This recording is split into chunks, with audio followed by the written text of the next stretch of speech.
तो अब तक हम लोगों ने जो भी चीज़ें देखी हैं, अगर आप लोगों ने क्लास नहीं किया है तो एक बार पीपीटी जो है ज़रूर देख लीजिएगा, जिससे कि सारी चीज़ें आपको क्लियर हो जाएं। आज जो हम लोग सबसे पहले पढ़ेंगे वो पढ़ेंगे type of scale in research aptitude. ठीक है। उसके बाद हम लोग थोड़ा सा पढ़ेंगे थीसिस राइटिंग के बारे में कि कौन कौन सी शैली जो होती है, पीएस शैली और एमएलए शैली जो है क्या होती है। तो टाइप ऑफ स्केल, सबसे पहले हमें बताइए कि स्केल होता क्या है, पैमाना क्या होता है।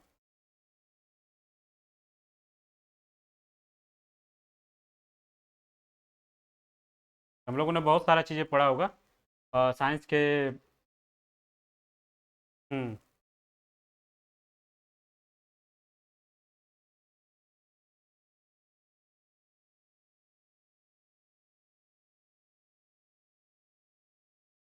रेशियो।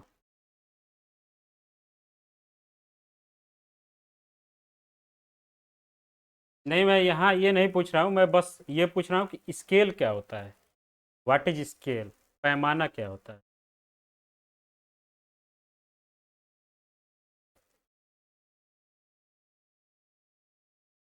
हाँ, बेसिकली जो पैमाना जो होता है हमारा, स्केल का मतलब यही होता है कि पहले से हम लोग प्री डिफाइंड जो है एक क्राइटेरिया सेटअप करके रख लेते हैं कि कोई चीज़ अगर इतनी है तो वो पहले से इतनी है।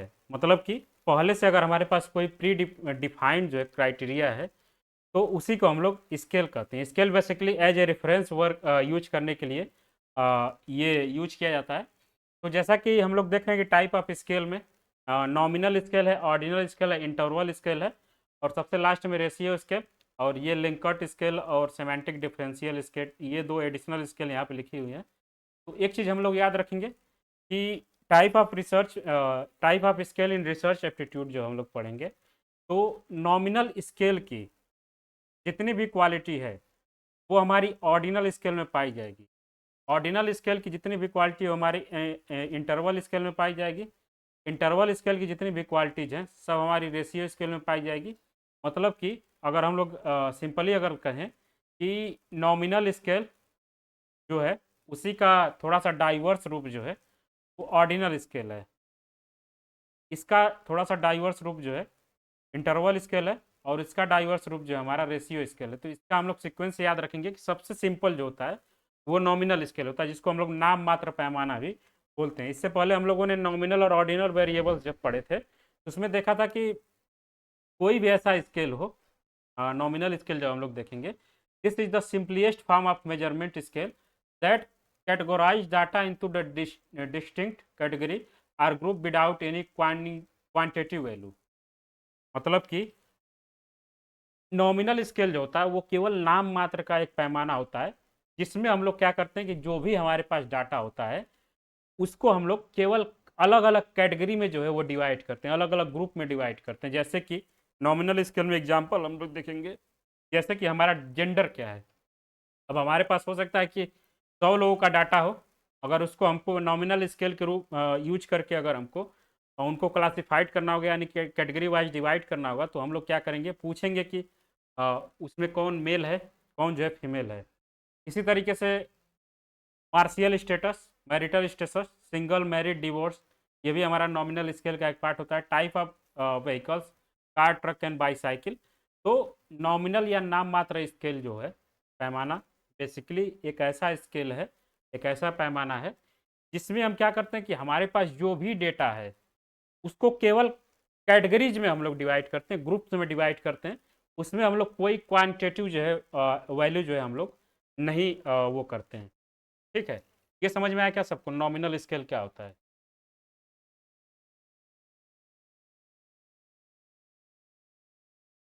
ओके। इससे पहले जो हम लोगों ने देखा था नॉमिनल वेरिएबल्स, आपको समझ में आया था अंश? तो उसी का एक ये थोड़ा सा बदला हुआ रूप है कि नाम मात्र पैमाना क्या होता है। हमारे पास जैसे कि बहुत सारा लोगों का डाटा है, जैसे कि 100 लोग को हम 100 लोग जो है हमारे पास हैं एज ए डाटा के रूप में। तो उनको जब हम लोग अगर किसी स्केल के आधार पे उनको अलग अलग ग्रुप में डिवाइड करेंगे, तो कोई ना कोई स्केल हमको चूज करना होगा। तो बेसिकली हम लोग करते क्या है नॉमिनल स्केल में, बस उनसे पूछ लेंगे कि आप लोगों में से कितने लोग ऐसे हैं जो पुरुष हैं, आप लोगों में से कितने लोग ऐसे हैं जो महिला हैं। तो वहाँ पे हम किसी भी क्वांटिटेटिव डाटा का वो नहीं किए कि आप कितना पुरुष हैं, आप कितना महिला हैं, ये हम लोग नहीं देख रहे हैं। बस ये देख रहे हैं कि तुम कौन सी कैटेगरी को फॉलो कर रहे हो, कौन सी कैटेगरी में जाने लायक हो। तो नाम मात्र स्केल में बस यही होता है कि हम लोग पूरे डाटा को जो है, स्केल को यूज करते हैं, डाटा को जो है अलग अलग ग्रुप्स में, अलग अलग कैटेगरी में जो है क्लासिफाइड करने के लिए, वर्गीकृत करने के लिए। ठीक है, समझ में आया क्या अंशु? ओके। अब बात करते हैं, इसी का एक बढ़ा हुआ रूप है ऑर्डिनल स्केल। ऑर्डिनल स्केल क्या होता है कि इसमें N ordinal scale rank data into categories that have a specific order या रैंक। अब नॉमिनल स्केल में क्या था कि हम लोग ग्रुप या कैटेगरी में बस डिवाइड कर रहे थे सारे डाटा को, लेकिन ऑर्डिनल स्केल जो होगा उसमें हम लोग क्या करेंगे कि डाटा को जो है ग्रुप्स में डिवाइड तो करेंगे, लेकिन एक ऑर्डर भी फॉलो करेंगे। जैसे कि हम लोग देखते हैं कि जो हमारा आता है फीडबैक देने वाला जो फॉर्म आता है, उसमें स्टार वाला जो देना होता है, 1 स्टार, 2 स्टार, 3 स्टार। तो इसका बेसिकली रूप क्या होता है, ये भी एक तरीके का ऑर्डिनल स्केल ही है, लेकिन इसमें क्या होता है कि हम लोग एक ऑर्डर फॉलो करते हैं कि अगर हम किसी किसी वस्तु से सेटिस्फाइड हैं या किसी वस्तु से संतुष्ट हैं तो कितना संतुष्ट हैं। तो बेसिकली ऑर्डिनल स्केल में एक तरीके का इसको हम लोग क्रम सूचक पैमाना बोलते हैं। तो इसमें हम लोग एक क्रम को फॉलो करते हैं, जैसे कि इंटरवल, ऑर्डर या rank, but interval between the categories are not equal or measurable. For example, ranking satisfaction level very dissatisfied, dissatisfied, neutral, satisfied, very satisfied. ये सब जो है हमारे ऑर्डिनल स्केल के द्वारा रिप्रेजेंट किए जाते हैं। तो ये समझ में आया क्या, क्रम सूचक पैमाना। नाम मात्र स्केल को जो हम लोग अप्लाई करके, हाँ, नहीं नहीं, वो इंटरवल जो होता है वो सेम नहीं होता है। वो हम लोग अंतराल पैमाना में देखेंगे इंटरवल स्केल में। ऑर्डिनल स्केल में जो हमारा देखेंगे फीडबैक देने वाली जो चीज़ें, या कोई साइकोलॉजी वाला अगर डॉक्टर है पूछेगा कि आपको कितना पेन हो रहा है, तो आप बताएंगे कि 1 से लेकर 10 के बीच में उसको बताइए कि कितना जो है पेन हो रहा है। अगर बहुत ज़्यादा हो रहा है तो 1 बताइए, बहुत कम हो रहा है, सॉरी, बहुत कम हो रहा है तो 1 बताइए, बहुत ज़्यादा हो रहा है तो 10 बताइए। तो बेसिकली क्या होता है ऑर्डिनल स्केल में, हमारे पास जो भी कैटेगरीज जो होती हैं उनको एक सीक्वेंस में, एक ऑर्डर में हम लोग सजा के जो है अपने स्केल को जो है यूज करते हैं। ये समझ में आया? ओके। अब इसी का जो है बढ़ा हुआ रूप है इंटरवल स्केल। इंटरवल स्केल में क्या होता है, एक टाइप का ऑर्डिनल स्केल होता है लेकिन थोड़ा सा उसको मॉडिफाई कर देते हैं। जैसे कि इसमें जो हमारा गैप है, वेरी डिससेटिस्फाइड और डिससेटिस्फाइड के बीच में जो गैप है वो पता नहीं है कि ये कितना है, या डिससेटिस्फाइड या न्यूट्रल के बीच में गैप कितना है, मतलब कि कोई कितना डिससेटिस्फाइड होगा, कितना कम डिससेटिस्फाई होगा कि वो वेरी डिससेटिस्फाइड में चला जाए या डिससेटिस्फाइड में चला जाए, या कोई कितना ज़्यादा सेटिस्फाई होगा कि वो सेटिस्फाइड में होगा, या और ज़्यादा सेटिस्फाई हो जाए कि वो वेरी सेटिस्फाइड में चला जाए।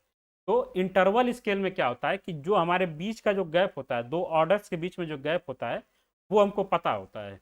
बेसिकली बस यही इंटरवल स्केल है। An interval scale not only categorize data into order category but also has equal interval between the categories. अब हमारे पास दो जो कैटेगरीज जो होंगी उनके बीच में जो इंटरवल होगा वो बराबर होगा। ठीक है। However the scale does have a true zero point.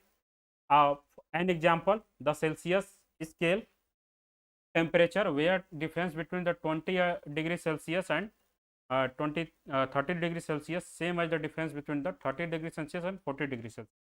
अब बोल रहा है कि 20 से 30 के बीच में जितना इंटरवल है उतना इंटरवल हमारा 30 से 40 के बीच में है, यानी कि 10 डिग्री सेल्सियस का। ये समझ में आया?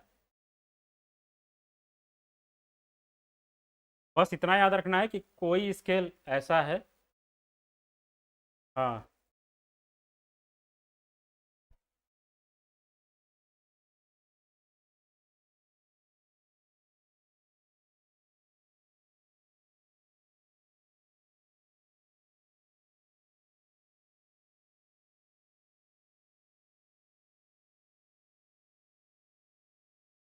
नहीं नहीं, तो वो स्केल आप थोड़ा सा ध्यान से जब देखेंगे, स्केल पैमाना जब आप पढ़ेंगे या कोई भी पैमाना लेंगे, तो स्केल बनाते समय एक रूल होता है। जैसे कि हम सपोज कर लेंगे कि ये दूरी अगर 5 सेंटीमीटर, ये 5 है, ये 5 है, ये 5 है, मतलब कि पैमाना बना जाता है तो एक पैटर्न को फॉलो किया जाता है। कोई भी अगर स्केल हम लोग देखेंगे, ऐसा हम लोगों ने कभी स्केल नहीं देखा होगा कि एक अगर डिस्टेंस यहाँ पे 10 है, यहाँ पे 12 हो गया, तो सेम डिस्टेंस यहाँ पे 20 नहीं हो सकता। पैटर्न स्केल यहाँ पढ़ें या जियोग्राफी में पढ़ें, स्केल वहाँ भी हम लोग पढ़ते हैं, पैमाना मात्रक। तो स्केल बनाने का एक नियम होता है कि स्केल मैंने जब ड्रॉ कर दिया तो वो सेम पैटर्न को हमेशा फॉलो करेगी। ठीक है, समझ में आया क्या उमा शंकर?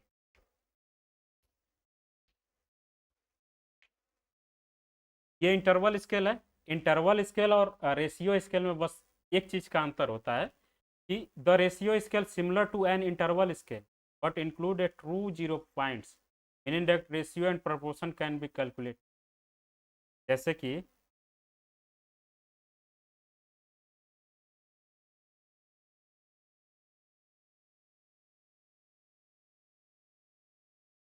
हमारा इंटरवल स्केल क्या था? 10 से 20, 20 से 30, 30 से 40, 40 से 50। तो यहाँ पे कोई ट्रू जीरो पॉइंट नहीं है, मतलब कि जीरो से ये स्केल शुरू हुआ है या नहीं शुरू हुआ है, इस चीज़ का हम लोग पता नहीं लगा सकते। तो जब ये हमको पता ना हो कि इसका जो है कोई वास्तविक जीरो पॉइंट है या नहीं, मतलब कि ये जीरो हो सकता है या नहीं हो सकता है, तो वो हमारा इंटरवल स्केल होता है। अगर हमको उसका ट्रू जीरो पॉइंट पता हो, ट्रू जीरो पॉइंट अगर पता हो कि स्केल में जीरो जो है कहीं लाई कर सकता है, तो वो हमारा रेशियो स्केल हो जाएगा। जैसे कि यहाँ पे दिया गया है कि ratio scale including height, weight, income. अब यहाँ पे ये जीरो हो सकता है, वेट भी जीरो हो सकता है, हाइट भी जीरो हो सकती है, लेकिन वहाँ पे जो टेम्परेचर जो दिया गया था, टेम्परेचर भी जीरो हो सकता है, लेकिन एक पर्टिकुलर स्केल जब हम लोग ऐसा बनाएं जिसमें टेम्परेचर जीरो है, तो वो जो है रेशियो स्केल हो जाएगा।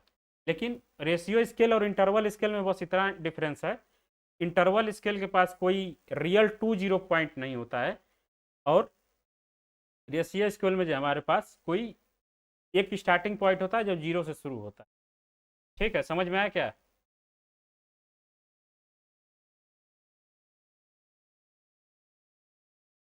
ओके, ये चारों जो है हम लोग थोड़ा सा डिटेल में याद रखेंगे, सीक्वेंस याद रखेंगे। एक बार फिर से मैं बता देता हूँ कि हमारे पास जो नॉमिनल स्केल होता है या जो नॉमिनल स्केल है उसमें हम बस कैटेगरीज में डिवाइड करते हैं। कैटेगरीज को जो हम लोग एक ऑर्डर में लगा देते हैं तो वो ऑर्डिनल स्केल हो जाता है। ऑर्डर के बीच में जब हम लोग एक इंटरवल ला देते हैं, और लेकिन non zero to true non zero point अगर है तो वो इंटरवल स्केल हो जाएगा।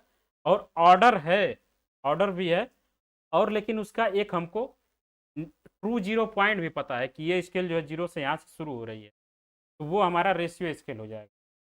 ठीक है, ये चार स्केल हैं, ये इंपॉर्टेंट है, चारों को हम लोग याद रखेंगे।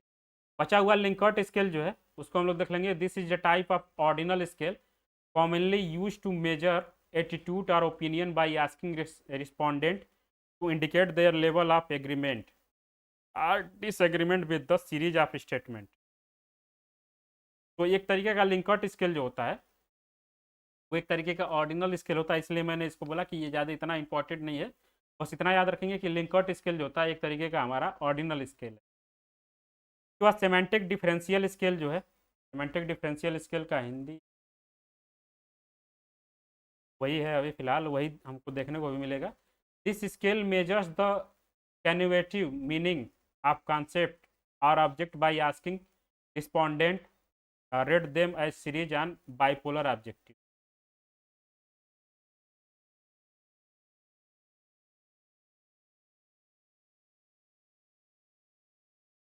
अब इस चीज़ को अगर थोड़ा सा हम लोग देखें, सेमेंटिक डिफरेंशियल, सेमेंटिक डिफरेंशियल क्या होता है, तो ये चीज़ हम लोगों ने टीचिंग एप्टीट्यूड में भी शायद किसी पॉइंट में देखा होगा कि जब हम लोग केवल एक बाइपोलर एग्जेक्टिव्स के द्वारा से जब प्रूव करते हैं किसी को कि हाँ तबीयत सही है या ख़राब है, तो दो वो चीज़ें बोल सकता है, गुड या बैड, हैप्पी या सैड।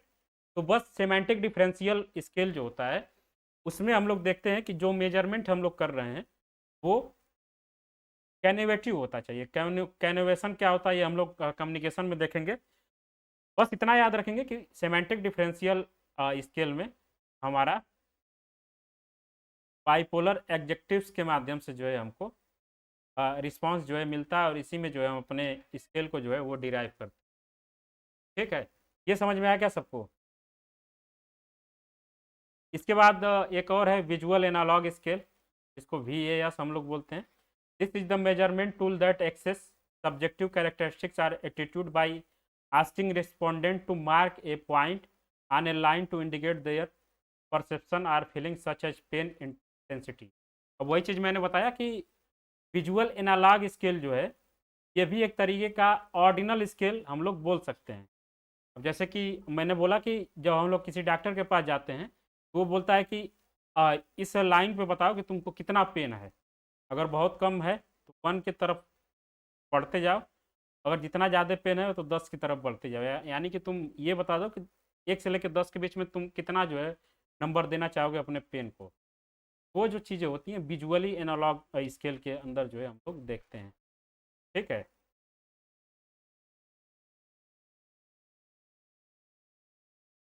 और यही जो है विजुअल एनालॉग स्केल को थोड़ा सा और मॉडिफाई जब हम लोग करते हैं तो लिंकर्ट टाइप स्केल जो है वो बनती है। यहाँ पे भी similar to Likert scale the type of scale use in the series of statement ask respondent rate their agreement using numerical scale.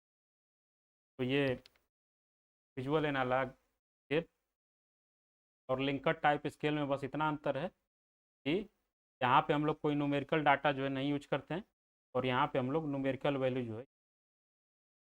ठीक है, समझ में आया क्या सबको? सभी लोग बताइए, अगर किसी को कोई किसी में दिक्कत है तो तुरंत जो है बताइए। गार्गी आपको, सोनाली, स्वदेश निधि,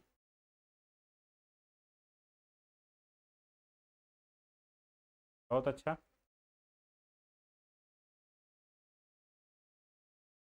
अब ये जो हमको बताना था, उसके बाद हमको देखना है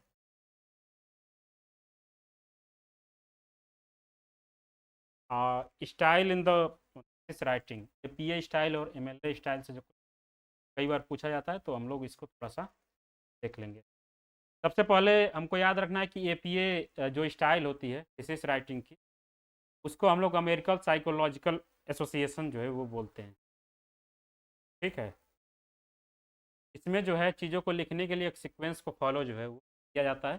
सबसे पहले जो अगर हम लोग कोई थीसिस राइटिंग अगर कर रहे हैं तो उसमें सबसे पहले अगर कोई चीज़ आता है तो टाइटल पे जाता है।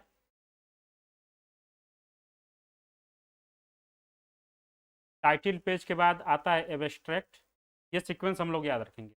सबसे पहले आता है टाइटल पेज, टाइटल के बाद आता है एब्स्ट्रैक्ट, एब्स्ट्रैक्ट के बाद आता है मेन बॉडी, मेन बॉडी के बाद आता है रेफरेंस। ठीक है, तो ये याद रखेंगे हम लोग, ये सीक्वेंस भी कई बार पूछता है। अब टाइटल पेज में जो है क्या होता है, टाइटल जो होता है वो हमारा एक concise and informative indicating the main focus of research, ये बताता है टाइटल। जैसे कि किसी भी रिसर्च का क्या टाइटल है, हमको इतना ज़्यादा कंसाइज और इन्फॉर्मेटिव रखना है कि कोई अगर उसको पढ़े तो पूरे रिसर्च के बारे में उसको जानकारी हो जाए कि कौन जो है क्या जो है ये करने वाला है। ठीक है, इसके बाद नीचे जो है उस रिसर्च को करने वाले ऑथर का नेम और उसकी जो है इंस्टीट्यूशनल एफिलिएशन कि वो कहाँ से जो है वो वो करता है। ठीक है, कहाँ से वो सारी चीज़ों को जो है ऑपरेट कर रहा है, मतलब कि JNU का विद्यार्थी है, BHU का है, या कैम्ब्रिज का है, या ऑक्सफोर्ड का है, ये सब सारी चीज़ें। उसके बाद उसमें आता है run in head, shortened version of title, 50 character of figure use in the header. उसके बाद पेज नंबर, ये भी हमारा जो है देखा जाए तो APA शैली में टॉप राइट कॉर्नर पे जो है किया जाता है।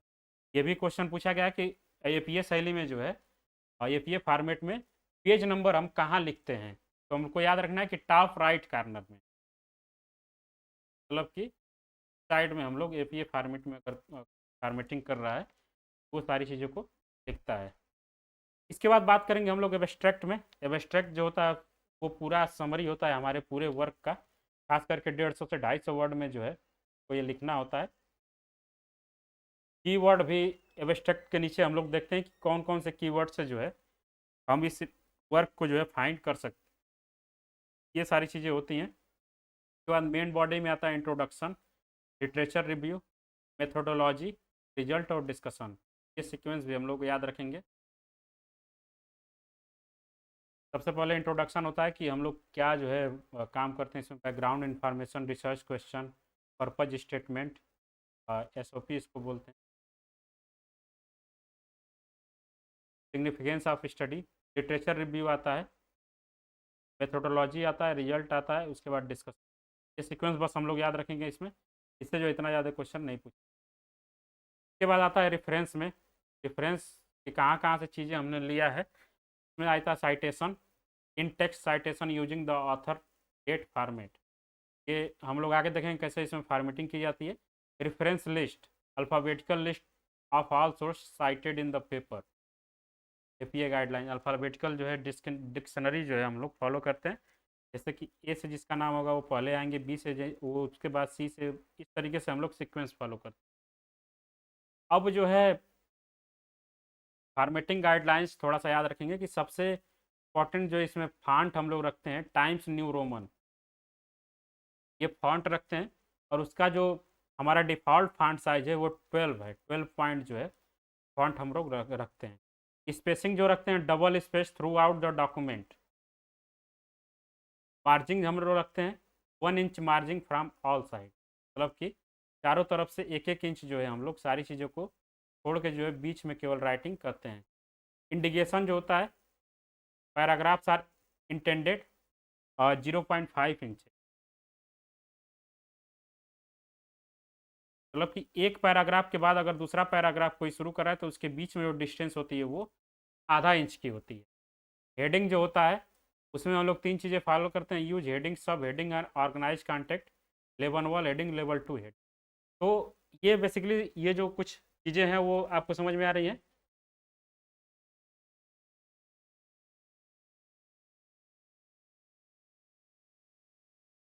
ओके, ये कुछ इसके फैक्चुअल डाटा हैं, इसको हम लोग याद रखेंगे कि फॉन्ट साइज हमारा, फॉन्ट कौन सा होता है, न्यू टाइम रोमन होता है। 12 फॉन्ट जो होता है वो डिफ़ॉल्ट साइज होता है। स्पेसिंग जो होता है, स्पेसिंग का मतलब है कि एक लाइन के बीच में और दूसरे लाइन के बीच में जो गैप होता है वो हमारा double space through out the document होता है।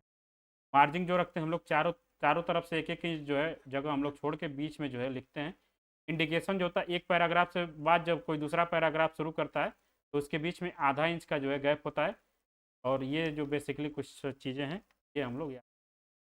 इसके बाद बात करते हैं कि साइटेशन कैसे करते हैं एपीएसएलए में। ठीक है, तो ये कई बार पूछा गया है, इसका हमको सीक्वेंस अच्छे से याद रखना होगा कि एपीए फॉर्मेट में कैसे साइट करते हैं हम लोग बुक्स वगैरह को। तो सबसे पहले जो होता है आथर का लास्ट नेम होता है, उसके बाद आता है ईयर, उसके बाद आता है पेज नंबर। ठीक है, डायरेक्ट कोट क्योटो वगैरह किसी का अगर साइट करना है तो हम लोग ऐसे करते हैं।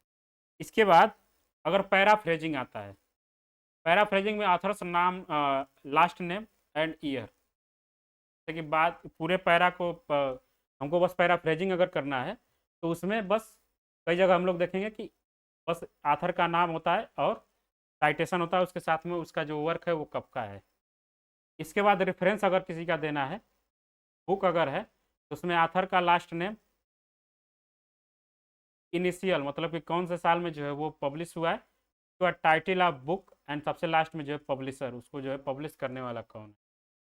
अगर आर्टिकल है तो आथर का लास्ट नेम सबसे पहले, ईयर उसके बाद, टाइटल ऑफ आर्टिकल जो है उसके बाद कौन से जर्नल से जो है पब्लिश हुआ है, जर्नल से, इसके बाद किस वॉल्यूम में जो है वो पब्लिश हुआ है, और पेज का कौन सा पेज जो है हम अपने वर्क में ला रहे हैं।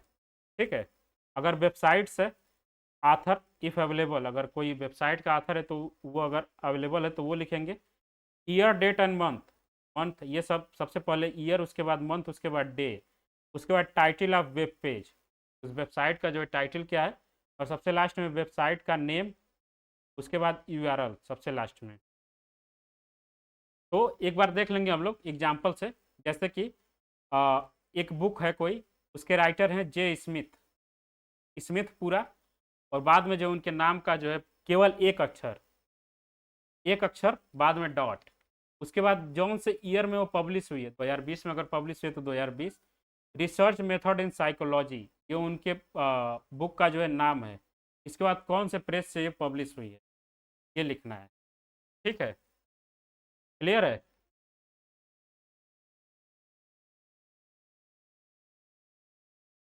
इसको क्लियर करके रखिएगा क्योंकि इससे जो है क्वेश्चन पूछा जाएगा।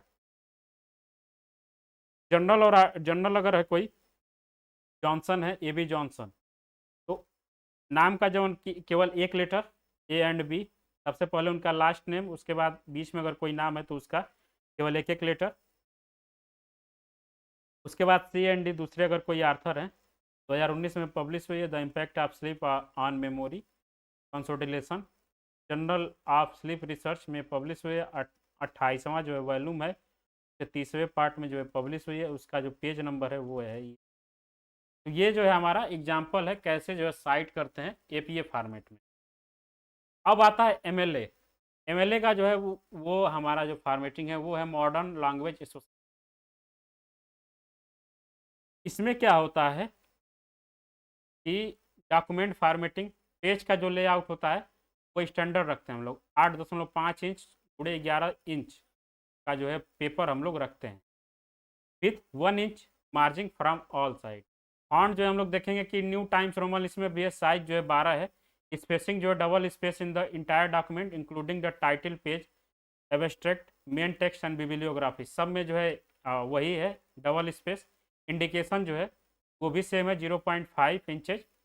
अलाइनमेंट जो है, align text through the left margin do not justify the text, मतलब कि लेफ्ट वाले मार्जिन से जो हम लोग टेक्स्ट को अलाइन करते हैं, और कोई इसमें जो है हम लोग को बहुत खास अंतर नहीं देखने को मिलेगा, बस इतना अंतर जो है,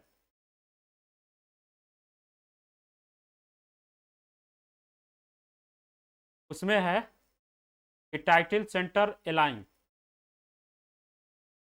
eight the top of the page, कुछ title case capitalise major word, अगर कोई हमारे टाइटल में, टाइटल जो है हमारा वो सेंटर अलाइन होगा, मतलब कि वो बीच, सेंटर अलाइन का मतलब है कि बीच में हम लोग उसको अलाइन करेंगे, और जो भी हमारे मेजर वर्ड हैं हमारे टाइटल के, तो हम लोग कैपिटल रखेंगे, आथर नेम बिलो रखेंगे, इंक्लूड वही है below the title, include your name, institutions, when I your name list the name your university or institution, date लिखेंगे, include the date of submission, ये भी हम लोग इसमें लिखेंगे। देख रहे थे कि हम लोग एपीए में जो है सबमिशन डेट वगैरह नहीं था।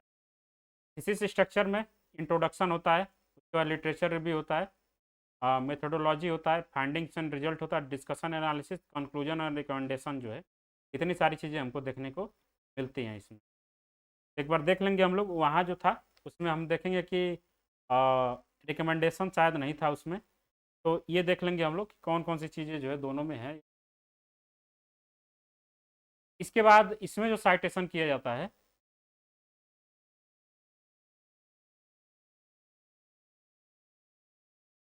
वो है ऑथर पेज स्टाइल, जो है वो है कि use author page citation style in the text citation, example Smith 45।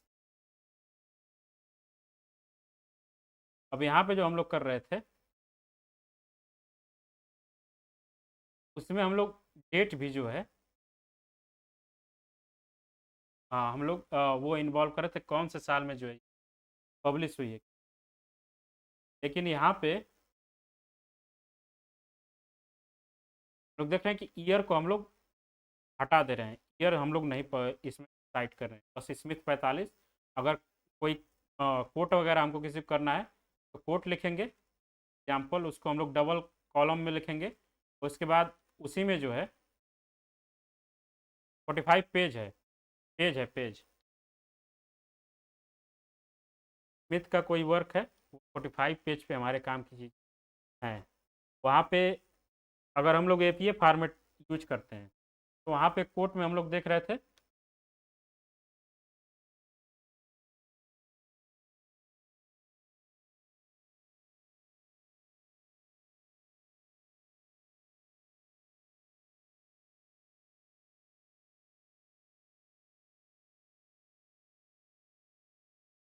पूरा कोट लिखने के बाद कॉमा दे के स्मिथ, उसके बाद 2020 और सबसे लास्ट में पेज, उसके बाद जो है हम इसको जो है बंद कर दें। और यहाँ पे हम लोग देखेंगे पहले में कि हम लोग क्या कर रहे हैं,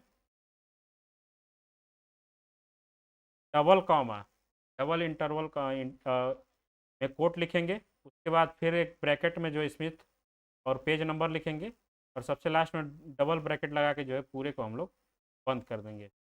पैराफ्रेजिंग अगर करना है तो when paraphrasing summarising including the author last name and page number, बस वही है स्मिथ 45। वहाँ पे हम लोग जो कर रहे थे पैराफ्रेजिंग, तो यहाँ पे अंतर है।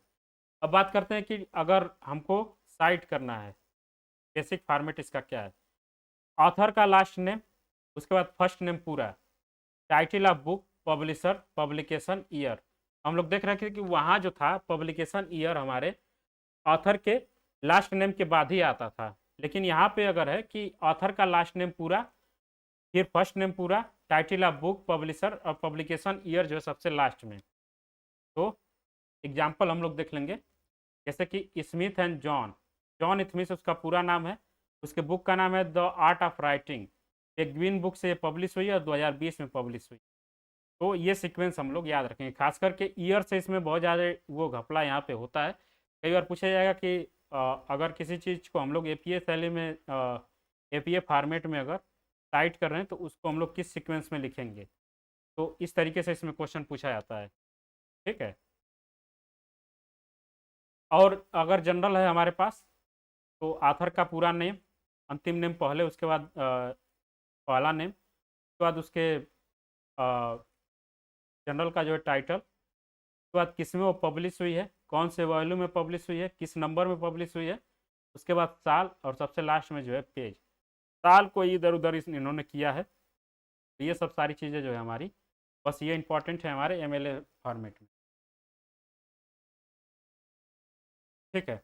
अब जैसे कि कुछ छोटे छोटे वर्ड जो हम लोग यूज करते हैं अपने साइटेशन के दौरान, जैसे कि कई बार पूछा जाता है, एब्रिविएशन इसको हम लोग बोलते हैं, IBID, एब्रिविएशन का क्या मतलब है। तो कहीं भी हम लोगों को IBID अगर देखने को मिले, इसका मतलब होता है कि इन द सेम प्लेस, मतलब कि कोई चीज़ अगर कहीं साइट की गई है तो इसका मतलब कि जो भी चीज़ हम लोग साइट कर रहे हैं वो उसी जगह पे जो इसके पहले वाले में। जैसे कि मैं अगर एग्जांपल दूँ थोड़ा सा,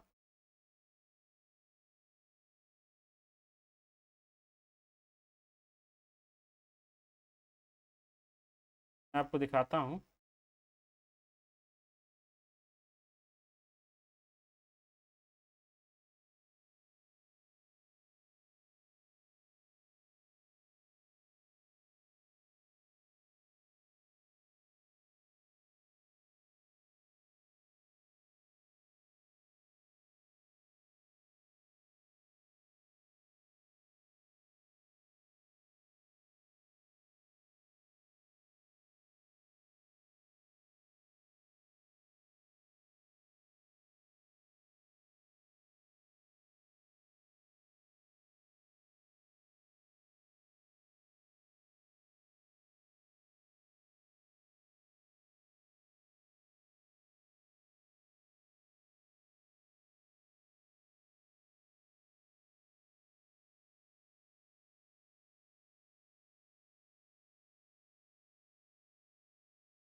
देखिए, दिखाई दे रहा है सबको ना, ये बहुत सिंपल है, थोड़ा सा मैं दिखा दूंगा तो आ जाएगा समझ में। यहाँ पे मैंने एक एब्रिविएशन का यूज किया है, यहाँ पे आपको दिख रहा होगा 15 जहाँ लिखा गया है। ठीक है। ये, तो इसका क्या मतलब है कि मैंने जिस चीज़ को साइट किया है, यहाँ पे 15 है कि मैंने ये चीज़ जहाँ से लिखा है, IBID पेज 152 का मतलब है कि जो ऊपर मैंने साइटेशन जो किया है, जैसे कि Chandra Smitha and Sanjeev 2001, cuisines of India, the art of tradition in regional Indian cooking, ऊपर जो मैंने चीज़ लिया है वो पेज नंबर 142 से है। ठीक है। लेकिन जो नीचे मैंने जो साइट किया है वो सेम चीज़ यही है, चंद्रा स्मिता संजीव वही वाला बुक है, लेकिन पेज नंबर 122 है। तो का बेसिकली बस यही मतलब होता है आई बी आई डी का, कि जो चीज़ it is use to footnote or end note to refer the same source cited in immediately preceding notes. मतलब कि जो मैंने इमीडिएट साइट किया जिस चीज़ को, उसी चीज़ को मैं फिर से साइट कर रहा हूँ। लिखने से थोड़ा सा बचने के लिए हम लोग ये एब्रिविएशन जो है यूज कर लेते हैं। इसका हम लोग ये मतलब याद रखेंगे कि इसका मतलब होता है इन द सेम प्लेस। समझ में आया सबको?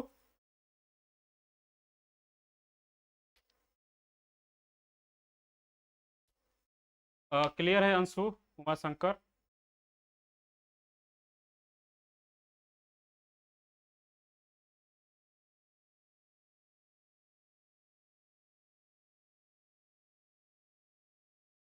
इक्वल नहीं है, इक्वल नहीं है। ये पेज नंबर 45 पे है, ये पेज नंबर 56 पे है।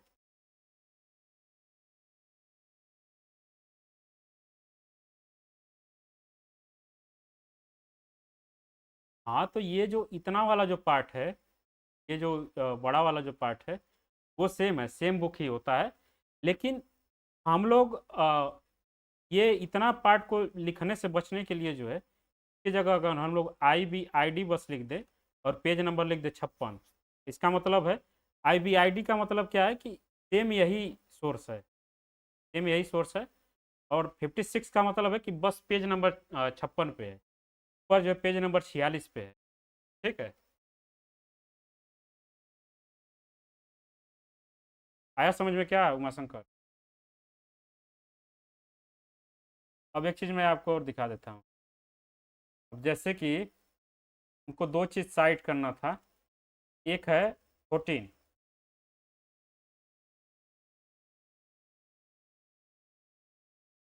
अब फुटनोट 14 को देखेंगे और एक को देखेंगे 15 को। 15 तो है यहाँ।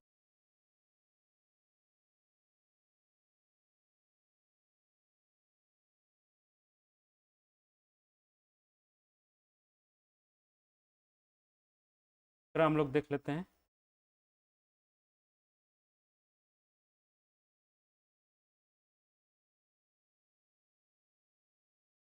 देखिए यहाँ पे है IBID पेज नंबर 144, 21 जो है हमारा फुटनोट, वो हमारा 21 यहाँ पे है। ठीक है, अब इसका मतलब कि जो 20वां हमारा फुटनोट था, वही सेम चीज़ अगर मैं दिखा रहा हूँ कि पेज नंबर 141 पे यहाँ पे है ये, जो ऊपर मैं जो फुटनोटिंग किया हूँ, और 22 वाला जो है वो पेज नंबर 144 पे है। ठीक है, तो बस मतलब कि सोर्स वही है, बस पेज नंबर जो है वो बदल रहा है।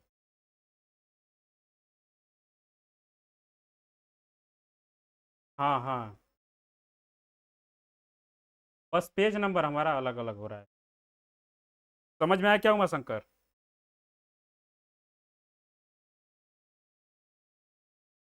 ओके, अगर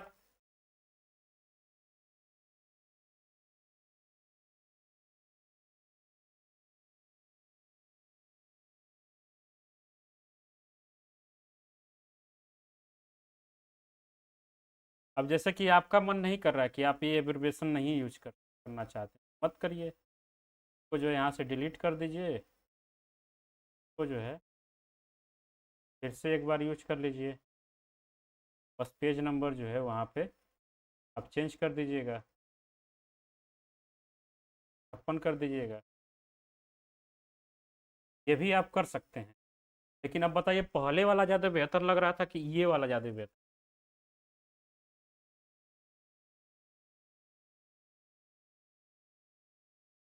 क्योंकि हमारा जो फुट नोट है उसमें बहुत छोटा सा जगह होता है, बहुत थोड़ा सा जगह होता है, इसलिए उससे बचने के लिए जो हम लोग ये सब एब्रिविएशन जो है यूज।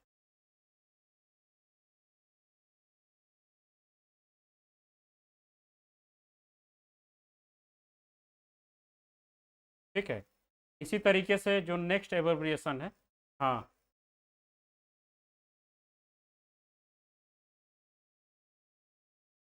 एक बार क्वेश्चन पूछा तो गया था उस, शायद अगर आपको याद हो तो, यही मतलब पूछा जाता है कि एब्रिविएशन IBID का मतलब क्या होता है, व्हाट इज द, तो ये याद रखना होगा कि इन the same place. Previous year जब हम लोग सॉल्व करेंगे तो देखेंगे इससे बहुत सारा क्वेश्चन। उसके बाद जो है ओपन साइट, ओपेर साइटो का मतलब क्या होता है कि अगर मान लीजिए कि हम लोग IBID यूज कर रहे हैं, तो अगर जस्ट ऊपर एक फुटनोट ऊपर या एक इंड नोट ऊपर अगर कोई चीज़ है तो हमको रिपीट करना है, तो वहाँ पे हम लोग IBID यूज करते हैं। लेकिन उनके बीच में अगर कोई और इंड नोट या फुटनोट आ जाता है, जैसे कि यहाँ पे Smith and Johns history of India Oxford University Press 2010 है, इसके बीच में अब आ गया Johns Mary colonial road Cambridge University Press 2005। अब एक में बीच में जो है कोई और घुस जाता है और फिर हमको यही चीज़ जो है साइट करनी है, तो इससे जो है बचने के लिए हम लोग ओपन साइटों का हम लोग यूज करते हैं। जैसे कि इन द वर्क साइटेड, अब जैसे कि स्मिथ ओपन साइटेड, अब बार बार एक ही चीज़ को हम लोग बार बार साइट नहीं करेंगे, एक जगह हम लोग लिख दिए तो बस लिख देंगे कि स्मिथ ओपर ओपेरे साइटो पेज नंबर 30। इसका मतलब है कि जो ऊपर हमने साइट किया है वही चीज़ हम यहाँ पे रिपीट कर रहे हैं, बस स्मिथ हम लोग इसलिए यहाँ पे नोट कर दे रहे हैं क्योंकि ये पहचान हो सके कि हम लोग इस चीज़ को साइट कर रहे हैं। ठीक है, इसका जो मतलब होता है इन द वर्क साइटेड। ठीक है, यूज इसका क्या है, it is use to refer a previously cited work but do not one immediately proceeding in the document. अगर इमीडिएटली प्रोसीडिंग हो रही है तो वहाँ पे हम लोग क्या यूज करेंगे, अगर कोई चीज़ तुरंत आ रहा है, इमीडिएट आ रहा है, तुरंत उसको फिर से साइट करने की ज़रूरत है, तो वहाँ पर हम लोग IBID का यूज कर लेंगे। लेकिन कुछ देर बाद आ रहा है, मतलब कि ऊपर हमने कहीं उसको कर लिया है, साइट कर लिया है, और फिर से हमको कुछ देर बाद जो उसको साइट करना है, तो वहाँ पे हम लोग ओपेरे साइटों का यूज करते हैं। ठीक है, समझ में आया क्या?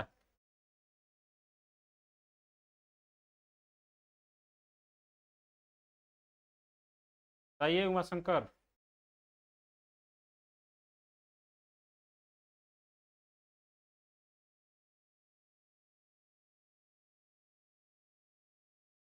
अब मैंने बताया कि यहाँ पे लिखा गया है कि it is use to refer previously cited work but not the one immediately preceding in the document. अगर कोई चीज़ हम लोगों ने पहले साइट किया हुआ है, पहले मतलब साइटेड उसको हम लोग कर दिए हैं, और तुरंत अगर हम लोग इमीडिएट साइटिंग करते हैं, उस चीज़ से बचने के लिए हम लोग IBID का यूज कर लेते हैं। ठीक है, लेकिन तुरंत साइट ना करके बीच में एक आध दो फुटनोट जो है या साइटेशन जो है और आ जाता है, उसके बाद फिर से हमको वही चीज़ साइट करना जो ऊपर हम लोगों ने साइट किया है, तो उस चीज़ से बचने के लिए हम लोग ओपन साइटों का यूज करते हैं। ठीक है, जैसे कि यहाँ पे मैंने किया हुआ है कई जगह, थोड़ा सा देखेंगे तो देखिए ओपन साइटो पेज नंबर 20, इसका मतलब है कि ऊपर जो मैंने यूज किया है RK सक्सेना के पहले जो है ये वाला जो पेज है, अननोन 180 इंडियन कुकरी बुक से practical handbook kitchen in India, इसी को मैं फिर से साइट कर रहा हूँ। यहाँ पे मैं थोड़ा सा मिस्टेक जो क्या लिखा हुआ हूँ कि मुझको यहाँ पे उसका पहला लेटर जो है लिखना चाहिए था, ऑथर का नेम। ठीक है, तो ये है ओपे साइटो।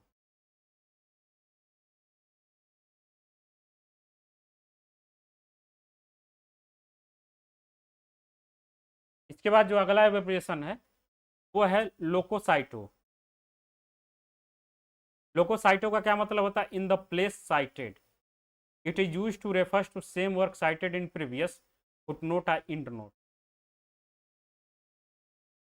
अब जैसे कि IBID का यूज हम लोग कब कर रहे थे, जब सेम चीज हो लेकिन पेज नंबर अलग अलग हो।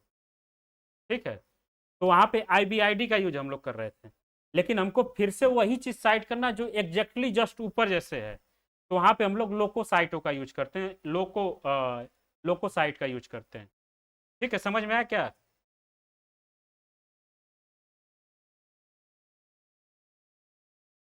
बताइए जल्दी से।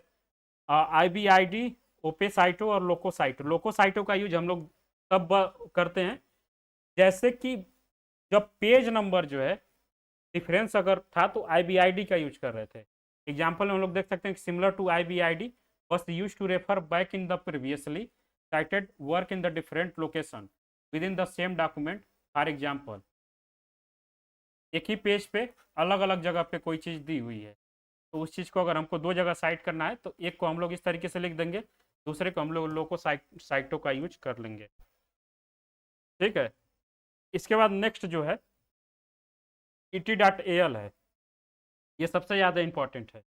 ET.AL इससे कई बार क्वेश्चन पूछा गया है। इसका मतलब होता है कि लैटिन एब्रीविएशन। हाँ,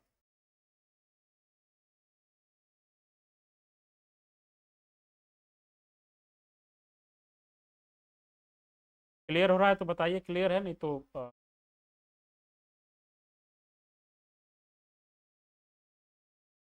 ओके। अब एक मैं एग्जांपल देता हूँ। IBID सबको समझ में आ गया, और लोकोसाइटो। IBID का यूज हम लोग कब कर रहे थे? कब कर रहे थे?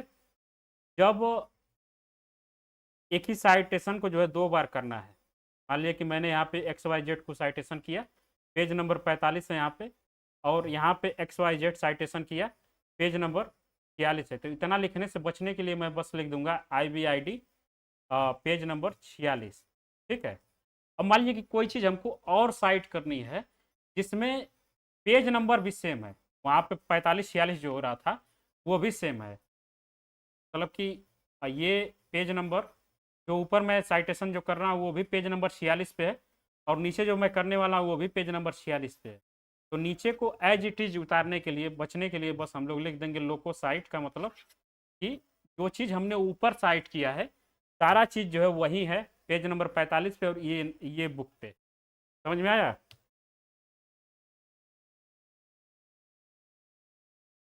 अब है ET.AL। ET.AL का यूज हम लोग करते हैं एंड अदर्स के रूप में। अब कोई बुक है हमारे पास जिसके बहुत सारे ऑथर्स हैं, बहुत सारे राइटर्स हैं। ठीक है, तो अगर हम लोग ET.AL का अगर यूज करते हैं तो इसका मतलब है कि जैसे कि यहाँ पे हम लोग देखेंगे फुल साइटेशन ये है, Smith Johns ET.AL history of India Oxford University Press 2010 में ये छपा हुआ बुक है। तो इसको हम लोग लिख लेंगे स्मिथ एंड ET.AL, मतलब कि स्मिथ ने काम किया है और इसके साथ जो बहुत सारे लोगों ने काम किया है, और अन्य, जैसे कि कोई चीज़ अगर हम लोग जब कहीं पे कुछ बोलते हैं, बहुत सारे लोग जब हो जाते हैं तो लास्ट में जो है ETC या अदर्स जो है लगा देते हैं, उसी को जो है साइटेशन के फॉर्मेट में जो हम लोग लिखते हैं ET.AL का यूज करते हैं। ठीक है, जैसे कि एग्जांपल में क्या है कि when the citing a work with multiple authors list the first author name followed by ET.AL। For example Smith ET.AL 2010, और स्मिथ ET.AL 2010 इन टेक्स्ट। तो वही सेम चीज़ है कि स्मिथ है और इसके साथ जो बहुत सारे लोगों ने जो है वो काम किया है। हाँ अंशु बताइए, कुछ कहना चाहते हैं क्या? ये है ET.AL। के बाद आएगा CF डॉट, कॉन्फर या compare, used to indicate that the reader should compare the reference source with the another source of data। अब जैसे कि दो चीज़ को हमको साइट करना है और दोनों के बीच में दिखाना है कि जब आप इसको पढ़िएगा तो इन दोनों को आप एक दूसरे से कंपेयर करके जो है पढ़ सकते हैं। तो अगर दो साइटेशन को, दो वर्क को अगर हमको कंपेयर कराना है अपने साइटेशन में, तो उसके लिए हम लोग CF डॉट का यूज करते हैं। जैसे कि यहाँ पे एग्जाम्पल में लिखा गया है कि स्मिथ 2010 कॉन्फर जोन्स 2008, मतलब कि इन दोनों को जब रीडर जब पढ़ेगा तो ये साइटेशन जब देखेगा तो वो समझेगा कि इसका मतलब है कि जो ऑथर है वो बताना चाहता है कि 2010 में जो स्मिथ ने वर्क किया है, 2008 में जो जोन्स ने वर्क किया है, उन दोनों को हम लोग कंपेयर करके इसको देखें। ठीक है, इसके बाद अगला साइटेशन है E.D. यह है एग्जाम्पल का, ये सबको पता है, एग्जाम्पल के लिए यूज होता है। उसके बाद अगला जो साइटेशन है I.E. ये है clarify refresh the previous statement further explanation. The city of Mumbai. अब कोई पहले कोई चीज़ कोई स्टेटमेंट दे चुका है, अब उसको क्लियरिफाई करके और कुछ उसके बारे में कुछ बताना चाहता है, तो वहाँ पे E dot I dot E dot का यूज हम लोग करते हैं। जैसे कि यहाँ पे दिखाया गया सिटी 6 वाला क्या,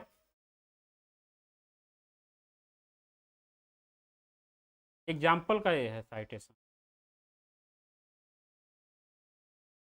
और ये जब हम किसी स्टेटमेंट को फिर से क्लेरिफाई करने की कोशिश करते हैं, तो वहाँ पे हम लोग ये यूज करते हैं आई डॉट ई डॉट का। ठीक है, इसके बाद आता है हमारा S I C, indicate that the quoted word passage content error या unconventional use but it reproduce exactly the original.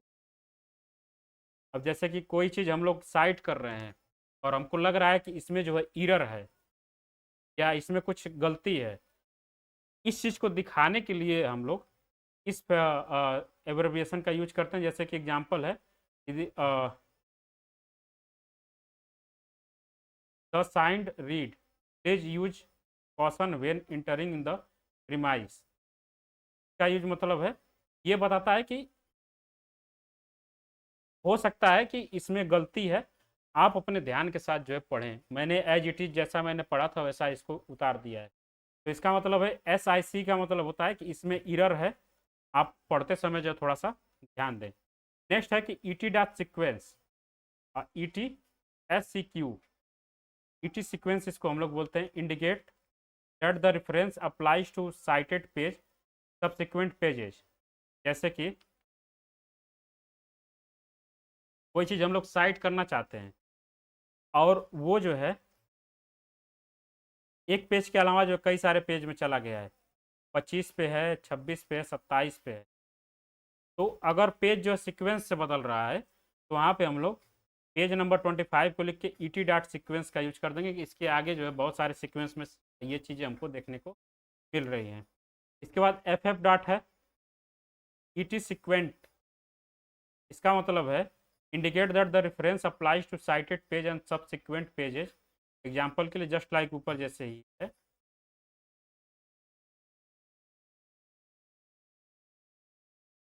हाँ,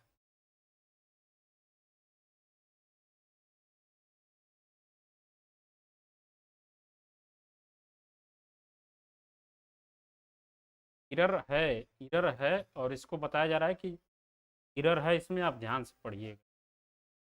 ठीक है,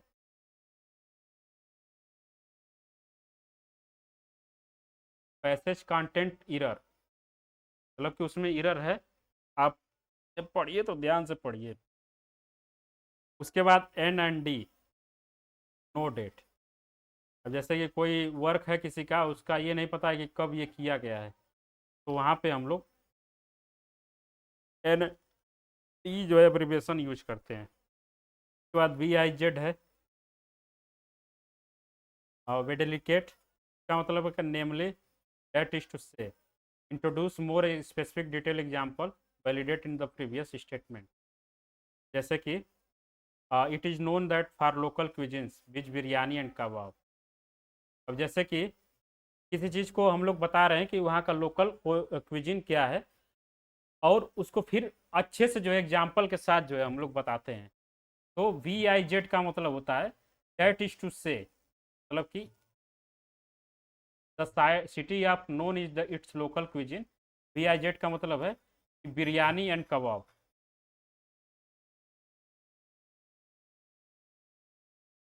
ये समझ में आया?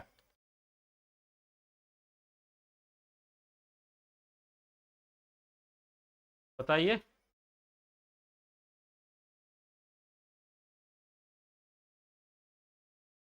पढ़िएगा इसको एक बार, बस इसका हमको याद रखना होगा। आई बी डी एम का मतलब होता है similar to I B D I meaning the in the same place. तो जस्ट लाइक ऊपर जैसे है, कई बार आई बी डी आई का मतलब पूछा जाता है, आई बी आई डी दिया देता है, और कई बार जो है I B D I E M दे देता है।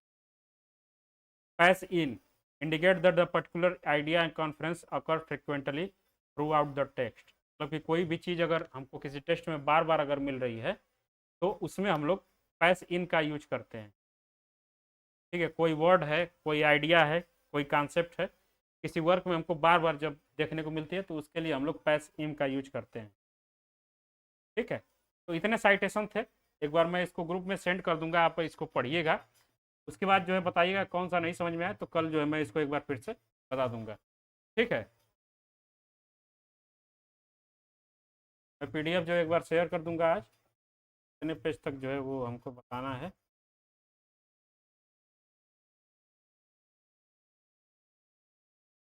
कल की क्लास भी थोड़ी सी टेक्निकल होने वाली है, क्योंकि वहाँ पे हम लोग एनालिसिस ऑफ डाटा पढ़ेंगे, तो वेल प्रिपेयर होके आइएगा और कोशिश करिएगा कि पूरा पीडीएफ जो एक बार रीड कर लिया जाए। ठीक है, मिलते हैं तब हम लोग कल के क्लास में। कल नहीं, परसों, सॉरी, कल तो संडे है। कल जो है इसको पढ़िए अच्छे से आप लोग।